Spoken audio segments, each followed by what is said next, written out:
Magandang gabi po sa ating lahat. Tayo po ay nasa Romans chapter 11 na ating pong Bible study. Basahin po natin dito sa Romans chapter 11 verse 1 hanggang verse 10. Ako na po babasa. I ask then, has God rejected His people? By no means, for I myself am Israelites, a descendant of Abraham, a member of the tribes of Benjamin. God has not rejected His people whom He foreknew. Do you not know what the Scripture says of Elijah, how he appeals to God against Israel? Lord, they have killed your prophets, they have demolished your altars, and I alone am left, and they seek my life. But what is God's reply to him? I have kept for myself 7,000 men who have not bowed the knee to Baal. So too, at the present time, there is remnant chosen by grace, but it is by grace. It is no longer on the basis of works. Otherwise, grace would no longer be grace. 7. What then? Israel failed to obtain what it was seeking. The elect obtained it. But the rest were hardened. As it is written, God given them a spirit of stupor, eyes that would not see, and ears that would not hear, down to this very day. And David says, let their table become a snare and a trap, a stumbling block and a retribution for them. Let their eyes be darkened so that they cannot see, and bend their backs forever. So, purihin po ang Diyos. At magpapatuloy pa rin po itong pagtalakay natin doon sa paradepensa ni Pablo sa kanya pong dito sa chapter 10 na dapat nang paniwalaan ng mga Hudyo ang pangangaral ng gospel. Ang sinasabi nila, itinuturo nila dahil sila ay sinugo ng Diyos na mga aral. Kasama si Paul, tapos kasama rin yung mga apostol. Inisa-isa niya doon yung steps ng pag-share ng gospel, na ito naman talaga ay pinrapisay doon sa Isaiah, na sila mismo yung katuparan na maghahayag ng ebanghelyo sa mga tao.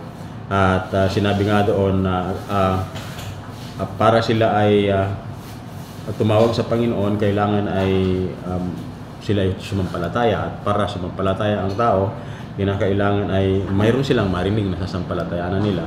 And then, para marinig, mayroon magpipreach. At yun ay sila, Pablo, at kasama yung mga ibang apostle. Si Paul yung apostle to the Gentiles, at yung ibang apostle naman sila Peter sa mga Israelites. Then sinabi niya na yung mga Israelites ay mayroong mga hindi talaga naligtas. Hindi talaga sila sumunod o nakinig sa gospel, hindi sila naniniwala, hindi sila tumanggap sa ebanghelyo sapagkat sila talaga ay strict sa pagsunod sa kautusan. Dahil naniniwala po sila na dahil sa kanilang pagsunod sa law ay magigain nila yung favor ng Diyos. And then pagdating sa at pinatunayan doon na hindi yon yung pinatunayan ni Pablo, na hindi naman yung talagang law ang makakapagdadala sa kanila sa favor ng Diyos, na kapag kukunik sa kanila sa Panginoon pang sila ay magkalugdan, kundi yung gospel mismo at yung paniniwala, pananampalataya sa Panginoon sa Kristo. Then pagdating sa chapter 11 ay tinatalakay ni Pablo dito yung remnant ng Israel, o yung mga natitira, yung parang leftover. Yung kumbaga sa isang grupo, sa isang malaking grupo ay mayroong natitirang konti, yun yung remnant. Sabi ni Pablo, and I ask this then, has God rejected His people? Kasi makikita natin doon sa previous chapter na parang dinakwil ng Diyos ang Israel dahil bumaling siya sa mga Gentiles, no? Pero hindi naman talaga yun ang totoo. Yes, marami ang mga Israelites na hindi sila nakarating sa lupang pangako. Kung titingnan natin, pag sinabi kasing remnant, tumutukoy ito sa physical at saka sa spiritual na aspeto ng pagiging remnant ng Israel. No? Maraming pagkakataon na sa Bible, sa kasaysayan ng Israel, mula all throughout the Old Testament, na every time na ang Israel ay susuway sa Panginoon, sasamba sila sa ibang Diyos, pinarurusahan sila ng Panginoon. To the extent na puksain halos sila. Tapos ay may tinitira lang ang Diyos. Ibig sabihin, hindi talaga sila nililipol ng Diyos. At ang natitira, ayun yung remnant. Pinasasakop sila ng Panginoon, pinalulupig sila sa Babylonia, sa Assyria noon, sa Egypt. No? At sa bawat exile, sa paglupig sa kanila, merong natitira talaga na ayun yung mga pagmumula ng lahi ng Israel ulit. Nung panahon ni Noah, ang remnant ay yung kanyang pamilya. Matapos puksain ng Diyos, gunawin ng mundo sa pamamagitan ng baha, ang natira lamang ay yung family ng Noah. At sa panahon ni Abraham naman, at sa panahon ni ni Isaac and then Jacob, so yung 12 tribes ng Israel. Yun yung physical na ng remnants ng Israel. At maging nung panahon nung panahon naman ni Elijah, makikita natin yung spiritually may remnant ang Israel the time, na kahit na akala ni Elijah against na sa kanya lahat ng mga Israelita, yung mga kababayan niya, at pinagbabantaan na siya, mapatayin siya, tinubi siya. Kaya nga si Elijah po ay nagtago sa yungib talaga, kasi siya ay na-depress na noon at kala niya wala na siyang kakampi. Nanghina na siya, ayaw niya nang maglingkod sa Panginoon. Pero pinalakas siya ng Panginoon doon, sinabi sa kanya na mayroon pang 7,000 na alaga ng Panginoon doon. Yun yung remnants. Na sila talaga yung mga tapat na sumusunod sa Panginoon, nilingkod sa Panginoon. Sabi dito, but what is God's reply to him? I have kept for myself 7,000 men who have not bowed the knee to Baal. Yung mga spiritual remnants naman ng Israel, sila yung mga Israelites talaga na hindi sila nagbabaw sa Diyos-Diyosan. And sabi dito, so to at the present time, there is a remnant chosen by grace, but it is by grace. It is no longer, but if it is by grace, it is no longer on the basis of works. Ang pagpili ng Diyos ng mga pinili niya noon, spiritually, ay hindi sa pamamagitan ng kanilang mabubuting gawa, kundi ito ay sa pamamagitan pa rin ng kanilang ng biyaya ng Panginoon, ng gandahang loob ng Diyos. Paano na sa pamamagitan ng pananampalataya? Alam natin na ang pananampalataya ay gift of God pa rin.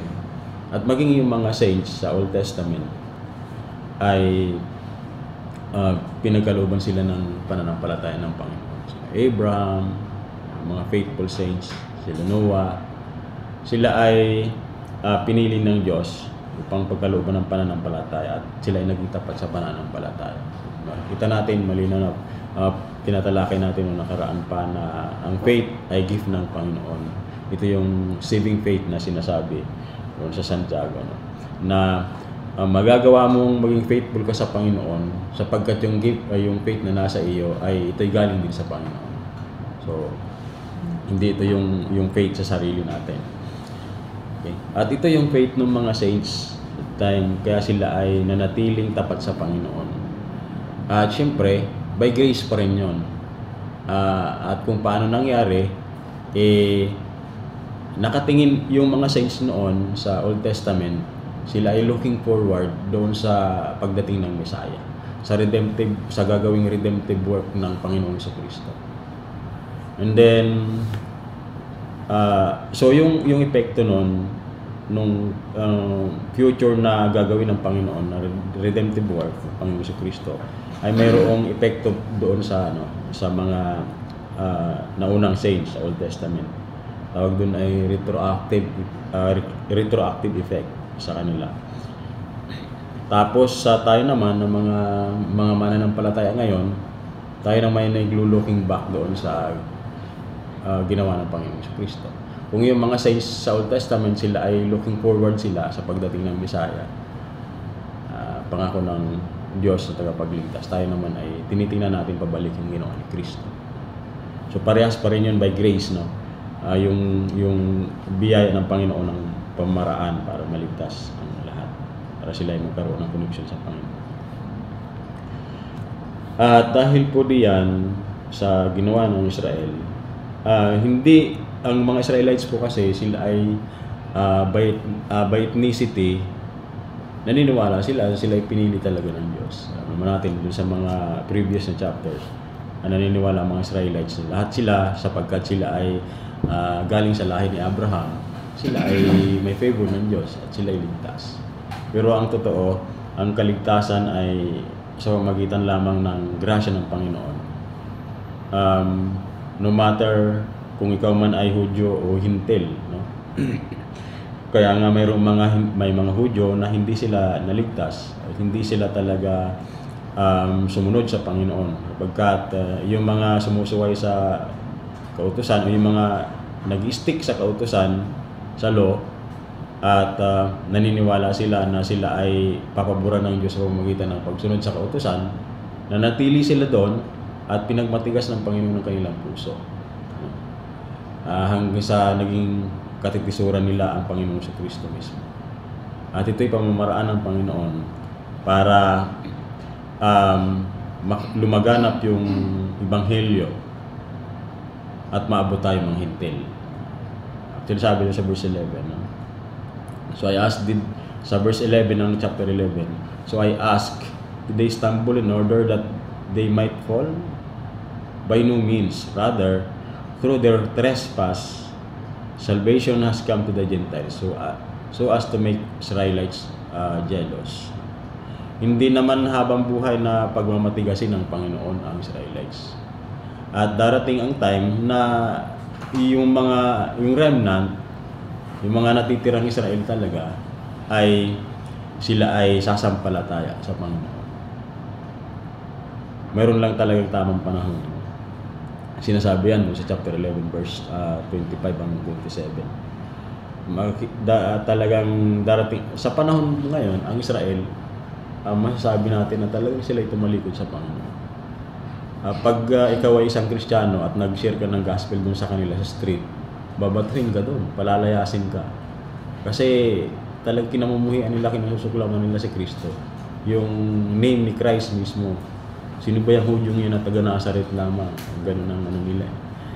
Kasi hindi sila naniniwala kay Christ kasi wala naman talaga mabuting nanggaling sa Nazaret. Ba't sasabihin yung Messiah si Kristo, siya tagapagligtas, siya anak ng Diyos, ay galing siya sa Nazaret. Kaya hanggang ngayon hindi nila pinaniniwalaan si Christ. Pero sabi ng Panginoon, at yun ay nasa prophecy, na darating ang panahon na hindi habang buhay na magmamatigas ang mga Israelites, kundi sa takdang panahon lulubin ng Diyos na yung mga pinili niya, yung mga natitirang Israelites talaga, ay sasampalataya sa Panginoon, manunumbalik sa pananampalataya ang Israel. At ito'y kaparaanan talaga ng Diyos upang ang kanyang biyaya ay lalong ma-highlight. No? Na hindi porkit pinili ka as nation bilang isang bansa ay pwede mo na ipagmalaki sa iyong sarili na ikaw ay pinapaboran ng Diyos. Hindi, pinakita ng Diyos dito na kahit na yung hindi niya bansa itatawagin siyang Panginoon. At tayo yun ang mga hintil. At yun ay nakabatay hindi dahil sa iyong ethnicity, kundi dahil sa biyaya ng Diyos lamang ang pagliligtas niya. So, yun. Ang pagliligtas ng Diyos ay hindi lamang sa Israel kundi maging sa mga hintil sa ating lahat. Kaya isang pagpapasalamat ito sa Panginoon na tayo ay naabot ng kanyang biyaya. Sabi nga, tayo ay mga isang ligaw na inigpong lamang tayo sa totoong sa Israel para tayo makabilang doon sa mga pinagkalooban niya ng biyaya. Kaya response natin ay maging mapagpasalamat sa Panginoon sa kanyang ginawa sa atin. Yun lang po.